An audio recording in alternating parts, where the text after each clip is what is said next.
नमस्कार। कभी सोचा है कि सही जानकारी एक किसान की दुनिया कैसे बदल सकती है?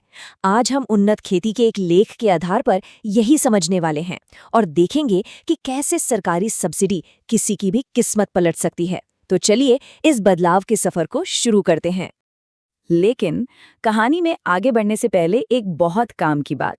अगर खेती किसानी से जुड़ी ताज़ा जानकारी चाहिए तो उन्नत खेती के फेसबुक और यूट्यूब चैनल्स को ज़रूर फॉलो कर लें।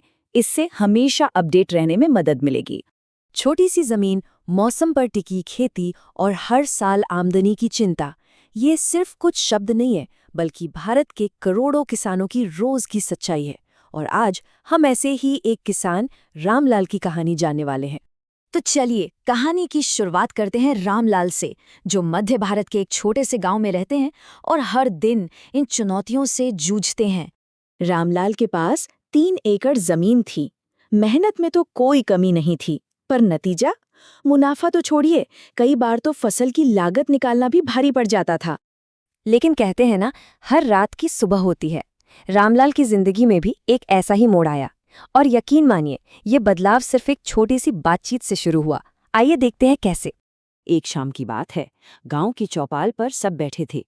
तभी उनके दोस्त मोहन ने एक जिक्र छेड़ा कि अरे, सरकार खेती के लिए कितनी मदद देती है, सब्सिडी देती है। बस रामलाल के लिए तो जैसे उम्मीद की एक नई किरण जाग गई। मोहन ने ही उन्हें उन्नत खेती वेबसाइट के बारे में बताया। एक ऐसी जगह जहां आधुनिक खेती और सरकारी योजनाओं की सारी जानकारी, वो भी एकदम आसान भाषा में मौजूद थी। यहीं से रामलाल की तकदीर बदलने की शुरुआत हुई। तो ये सब्सिडी आखिर है क्या भला, और कैसे ये किसानों के लिए एक गेम चेंजर साबित हो सकती है? चलिए थोड़ा इसे समझते हैं। देखिए, बहुत सीधी सी बात है।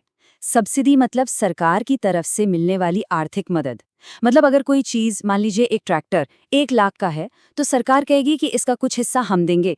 इससे किसान पर बोझ कम हो जाता है और आमदनी बढ़ती है। और ये मदद सिर्फ ट्रैक्टर तक ही सीमित नहीं है।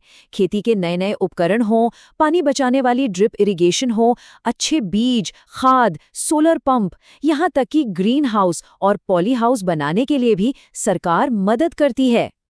अब जरा इन आंकड़ों पर गौर कीजिए। ट्रैक्टर या रोटावेटर जैसी आधुनिक मशीनों पर 40 से 60% तक की सब्सिडी, मतलब लगभग आधी कीमत पर नई टेक्नोलॉजी। और पानी, खेती की सबसे बड़ी जरूरतों में से एक, तो ड्रिप और स्प्रिंकलर सिस्टम पर सरकार 50 से 70% की भारी भरकम सब्सिडी देती है। इससे पानी भी बचा और पैदावार भी बढ़ी। और ये वाला तो कमाल ही है, पॉली हाउस और ग्रीन हाउस पर 50 से 80%। सोचिए, बेमौसम खेती करके आमदनी को कहां से कहां पहुंचाया जा सकता है। तो इतनी सारी जानकारी मिलने के बाद रामलाल ने क्या किया? चलिए वापस चलते हैं उनकी कहानी पर और देखते हैं इस जानकारी का असल असर। और ये देखिए नतीजा।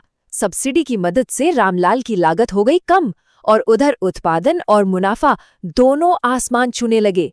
यही तो है सही जानकारी का जादू। उन्होंने सब्सिडी का इस्तेमाल करके ड्रिप इरिगेशन लगवाया, नई मशीनें खरीदी और बेहतर बीजों का इस्तेमाल किया।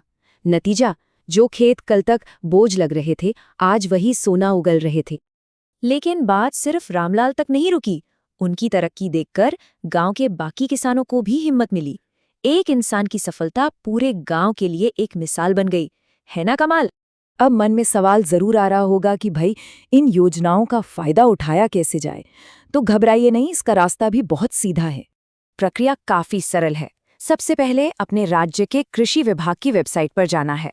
वहां जो भी योजना चाहिए उसे चुनकर फॉर्म भर दीजिए।